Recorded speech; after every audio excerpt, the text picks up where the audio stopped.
నిన్ని అలా మందిలకు పోవాలంటే కూడా ఒకటికి 2 సార్లు ఆలోచన చేసుకొని పోవాల్సి వస్తుంది.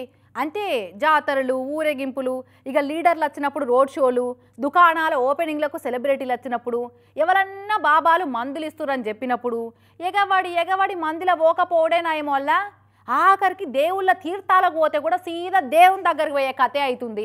ఏనుగులు సల్లగుండా ఎంత పరిశాన్ చేసినాయి. అయ్యయ్యో తొక్కి సంపుతున్నాయా ఎట్లా ఏమో గట్లురుకుతున్నాయి. నిన్న పూరి జగన్నాథుని రథయాత్రను దేశమంతటా చాలా జాగల్లో మస్తు ఘనంగా చేసిర్రు కదా. భువనేశ్వర్లో చేసినట్టే గుజరాత్ లో అహ్మదాబాద్ లో జగన్నాథుని రథయాత్ర తీసిండ్రు. ఇక చూసేందుకు రవ్వ పోస్తే రాలనంత భక్తులు వచ్చిర్రు.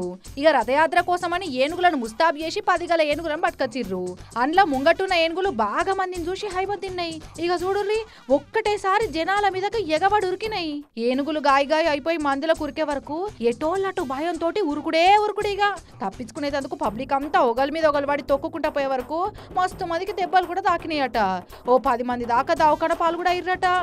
ఏనుగేమో దొరకని పోర్రి అన్నట్టే గల్లీల పొంటి తప్పించుకొని ఉరుకుడు పెట్టింది. హైబతైన ఏనుగులను పట్టుకునేందుకు మావటోళ్ళు మస్తు దండ్లాడిర్రు.